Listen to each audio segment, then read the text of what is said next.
right, good morning, everybody. It is May the 4th, and for those of you that are Star Wars fans, like me, May the 4th be with you. A little reminiscing on my part, so I'll apologize in advance for the tangent here, but it was a Saturday morning routine in my house when my kids were little and growing up. We made pancakes, sometimes blueberry pancakes, and we watched Star Wars. That was just our Saturday morning routine, and so every time May the 4th comes around, I reminisce a little bit, and here I am reminiscing with you.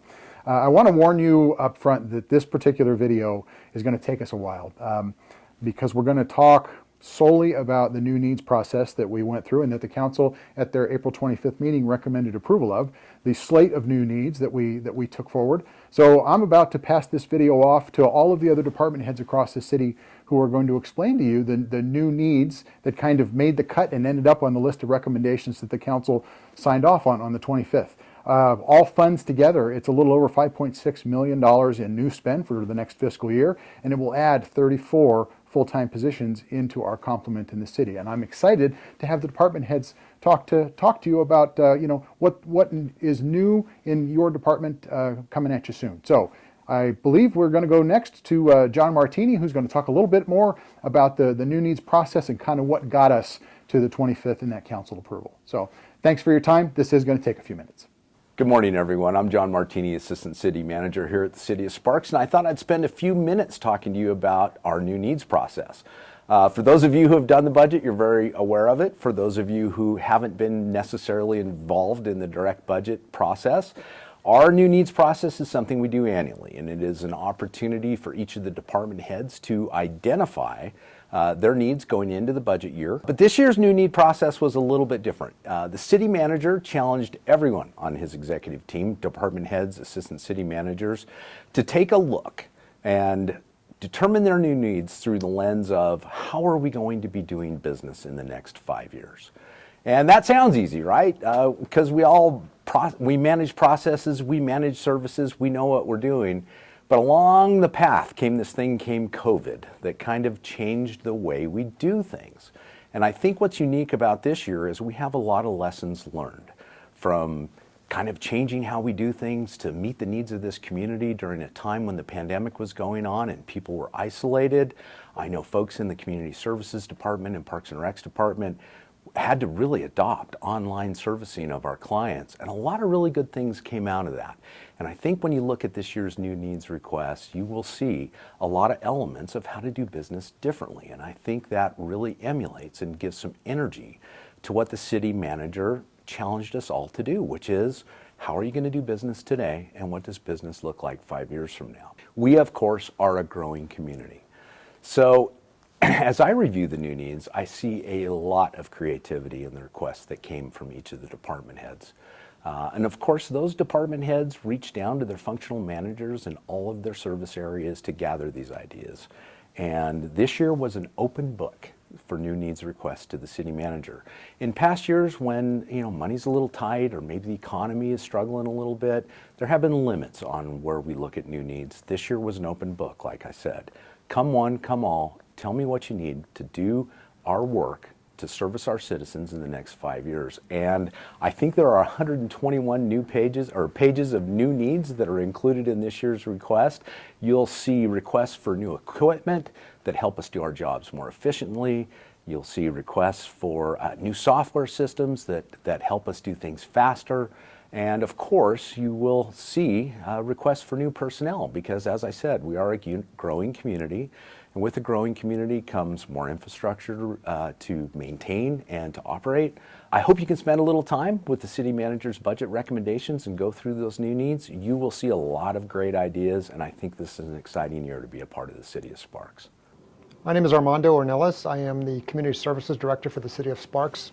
I'm here today to talk about the new needs for the Community Services Department that the city manager recommended to the city council in his budget and that the city council accepted at the previous council meeting.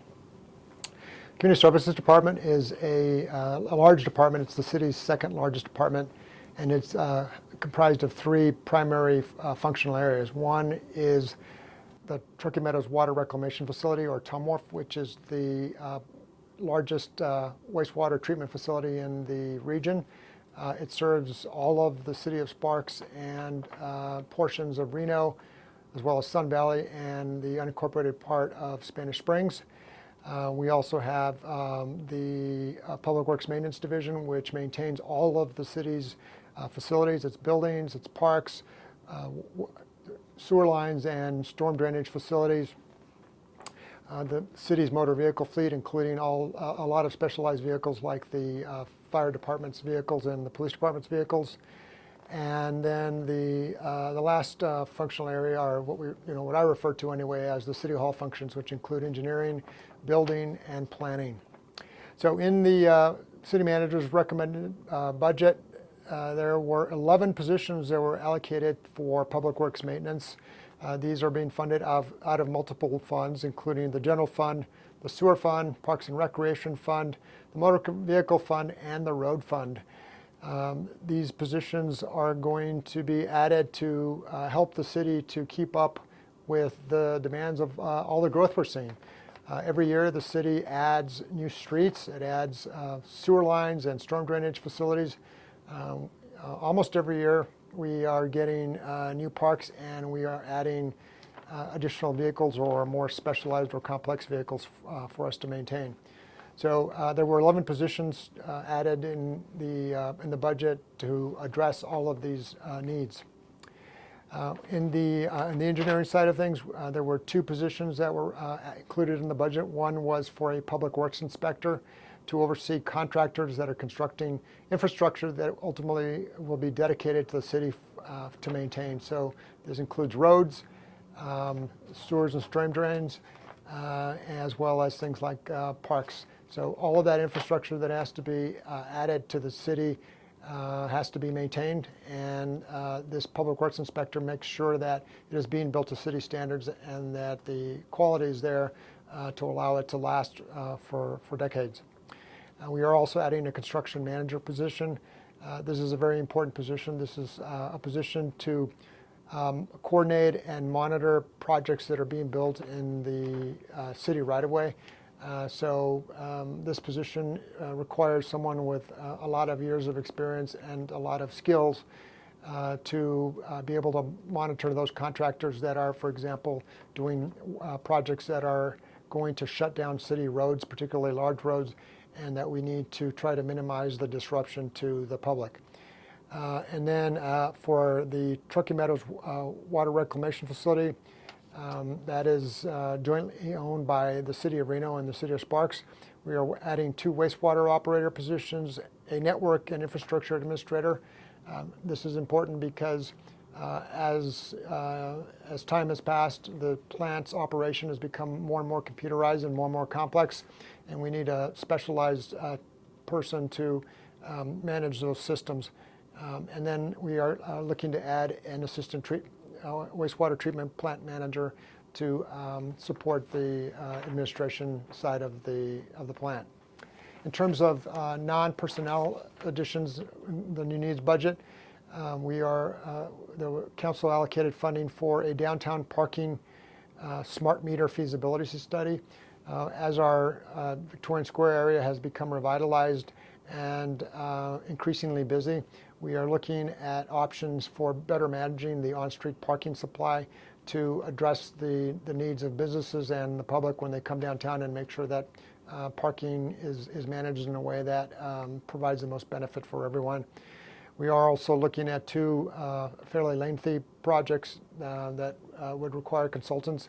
One would be to assist with the city with developing policies, strategies, and programs for development of inclusionary housing. Inclusionary housing being an approach to try to address the need for more of a mix of housing at various different price points, both for sale and for rent in our community.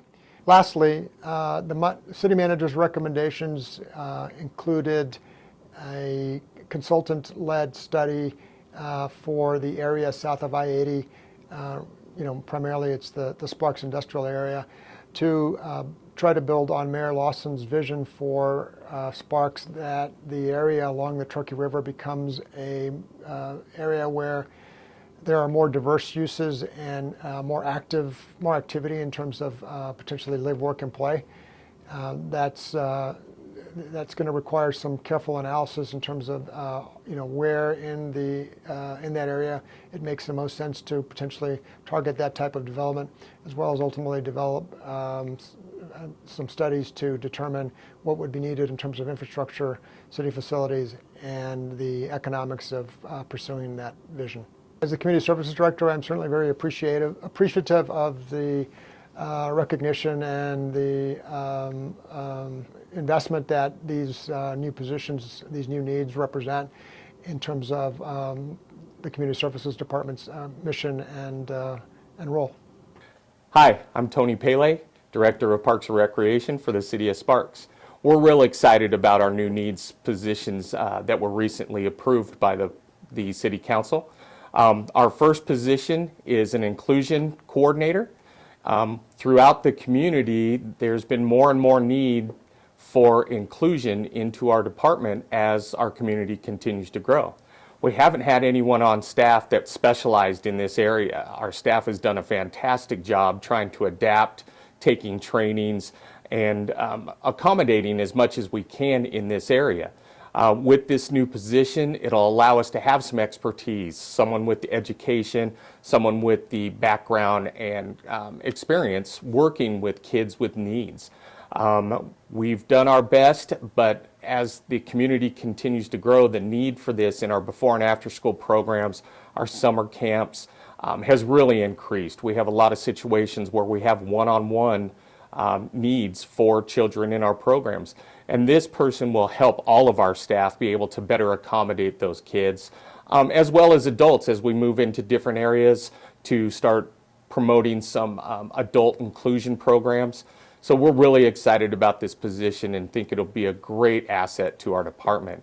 Our other position is a special events specialist, as well as a marketing person. That'll help us in a couple areas. One, with our special events, we have numerous special events, over 40 a year, with over 50 event days throughout the year. That's a difficult task for one person to be able to go out to all these different events every single weekend, on Saturdays, on Sundays, throughout the week. This person will be able to assist in that and getting out to the programs and making sure that we're doing the proper job to put on these events, to help with the producers and make sure that we're meeting their needs and helping them along the way with their events. This person will also be helping handle the process of applications for special events and the review process and taking in applications for events like the Hometown Christmas Parade. The other aspect of this position will be helping us with marketing, looking into additional sponsors out at Golden Eagle, sponsors for our Mayor's Cup, and some smaller grants throughout the community that we may be able to apply for, and just helping us, sell advertising for our activity guide. So we're really excited about both of these positions. They're greatly needed in our department, and we look forward to having both of these positions in our complement in the near future. And thank you for your time. Hi, I'm Assistant City Manager Allison McCormick, and I oversee the City Clerk's Office, Human Resources, and Community Relations. New needs in the City Clerk's Office include a fire records coordinator. That person will be housed at the fire department, but will work with the City Clerk's Office directly in order to help the fire department process thousands of records that are stored in paper and other non-digital media, get those in digital form, and really implement the city's records retention program at the fire department. The customer service division also falls under the City Clerk's Office. While they won't be getting a new person, they will be getting what's called a lockbox, which is more of a service than an actual box. And that box will be used to process most of the mail that comes into the customer service division. We estimate that will save about 8 hours a day, or one full-time employee in the customer service division, for much less cost than a full-time employee would cost the city. The Community Relations Department will also be getting a new employee. They will be getting a digital media specialist in the new needs. And the hope is that that person can take some of the day-to-day operational duties off of our one-woman community relations show, Julie Duell, in order to free up some bandwidth for her to work on more strategic communications, both internally with our employees and externally with the greater community. Those are the new needs outside of human resources in the Management Services Department, and we're excited to bring those all on board. Hi, I'm Jill Valdez, Acting Human Resources Director, and I'm excited to tell you about the 3 new needs that were approved for human resources. The most important to us is a position of a human resources analyst. This one will be focused on what we've been growing for a number of years in human resources, which is technology. So an HRIS specialist.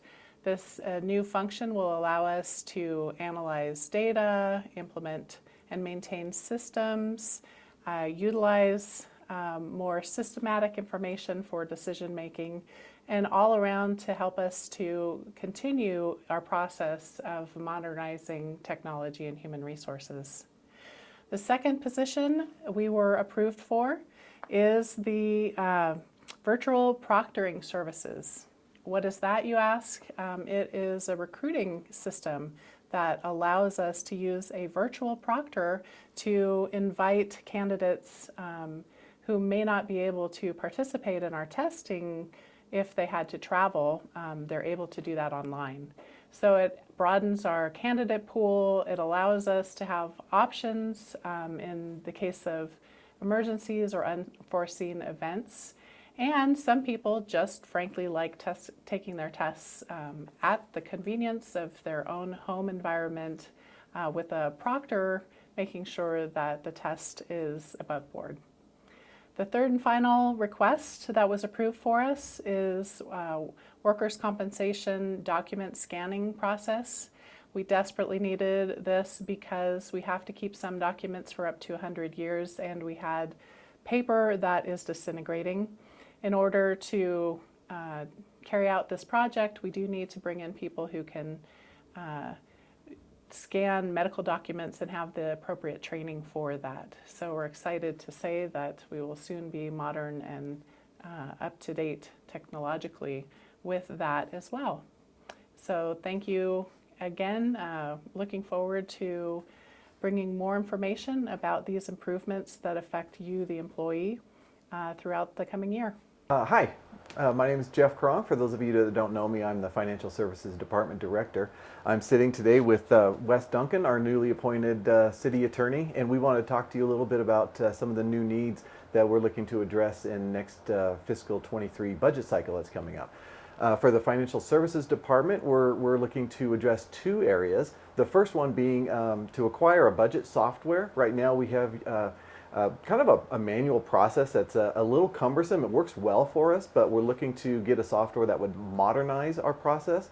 Right now we have a process that has a lot of hands that are involved from start to finish, and we're looking to just, again, modernize it, streamline it, update it certainly with better technology, and ultimately get more accurate data, create a better budget. The second area that we're looking to address in fiscal 23 really relates to a joint benefit really with the City Attorney's Office, which is why Wes and I are sitting together, and it involves the ever, or at least a seemingly ever increasing number of public records requests and data requests that we're getting that has just literally exploded over the last several years, not only in number but in complexity. So from a Financial Services Department perspective, what it's doing is it's really putting a great burden on our IT department's staff, and to the point where they're really being pulled away from other mission critical areas and addressing those mission critical areas in the city. So what we're hoping to obtain is a software solution that would again provide mutual benefits for both the city attorney's office and our department, such that we can create a more legally defensible tool or results, if you will, with a software tool that we currently don't have. So the second piece to that is creating a position that's going to be residing in the IT department specifically a systems analyst, which would help relieve the burden of the staff time that I was referring to earlier. So with that, that's some of the things that I see that we need to address in the Financial Services Department. And then I want to turn it over to Wes and get his thoughts, not only on this joint beneficial new need that we're looking to fill, but also his other thoughts on the needs that he's looking to address in fiscal 23 from his office. So, Wes? Yeah, thanks, Jeff. Yeah, we're really excited about the new needs requests coming out of IT. As you know, our city actually gets a lot of public records requests, both for emails and our records, and especially in some of our high-stakes litigation. We literally have thousands and thousands of emails to go through, and the federal courts and other courts across the state have actually told us the type of technology and software we should have to be able to store all of that electronically stored information. So this position is going to be great because that person will help us go through that information, make sure that we're doing it in a legally defensible way. And I think it's really going to be an added benefit for our city. The second thing that we're really excited about in the city attorney's office is the addition of another civil secretary. Right now we have one civil secretary that services 5 attorneys in the office. To put that in context, we have two criminal secretaries that serve 2 prosecutors. And so Roxanne Doyle, who many of you know, really is pretty stretched pretty thin. And so we're excited to get another person on board with her and have another person join our great office. Hello, Chris Crawforth, your police chief. I'm talking to you today about some of the new needs that were approved for the Sparks Police Department. Majority of it was personnel. One of the really exciting ones that we have never had that I'm excited to have is a grants manager, someone that can write grants for the police department and public safety overall. We are managing more grants than we ever have, and there's a lot that we're missing out on. So I see a lot of opportunity to get some more opportunities for our police department. We will be adding an evidence technician, a position that went away a couple years ago due to some changes in some personnel needs. Bringing that back on. The public records requests that are coming to the police department are about 3 times what they were 2 years ago, and a lot of that is coming from the evidence folks. Just like every other department is having a large influx of those. From that, we are then adding to our HOPE team and our eventual grant team. So we probably will not see those positions come on until late in the fiscal year, probably about this time next year. But what we will do with those is the HOPE team, the homeless outreach team, will then be 7 days a week. And then we will see our new grants team, which is going to go into the community and focus on resources first. That will start later in this calendar year, and we'll add to that late in the fiscal year so that we will have 7 days for that team as well. Something that we haven't done for a long time is we will be adding some of our retirees that will come back and work part-time, a few hours a week to a few hours a month. Things like a background investigator, going out and handling parking calls, and then one of our records personnel is coming back to assist with getting some of our paperwork data into files on OnBase, things of that nature that are just lagging behind. With that was the only other thing that we were adding on is we never added a vehicle for our new grant team. So that's something we'll need for those officers to go out and make contact with the community. So that was added into, and that pretty much summarizes what we were awarded or approved for in the police budget for the coming fiscal year. And thank you for listening. Hi, Jim Reed, your City of Sparks Fire Chief. Wanted to talk to you today about the new needs that were approved by the City Council just a few days ago. Number 1 on the list is a training captain. This training captain will allow us to backfill for the reclassification for the EMS chief, division chief, that was approved last year. Second is a records coordinator. The records coordinator will allow us to kind of catch up on our public records requests that are coming in daily and get our records retention and all of our files into one spot so we can go find them. The next one is 3 additional firefighter paramedics. When we can get these 3 firefighters online, it will be additional people for Fire Station 6 And until that time, we might be able to get them on an ambulance to help alleviate some of the call volume within the city that's happening. The next one is a logistics coordinator, another reclassification from a current job we have. A logistics coordinator would handle some of the building needs that we have and some of the equipment needs within the department. And the last one would be the equipment mechanic. So another mechanic at the garage to specifically work on fire equipment and keep our stuff in service on a daily basis. And so with these 5 requests, I expect to see a little better service, whether it's for the firefighters or the citizens of Sparks, that will improve our service delivery. Thank you.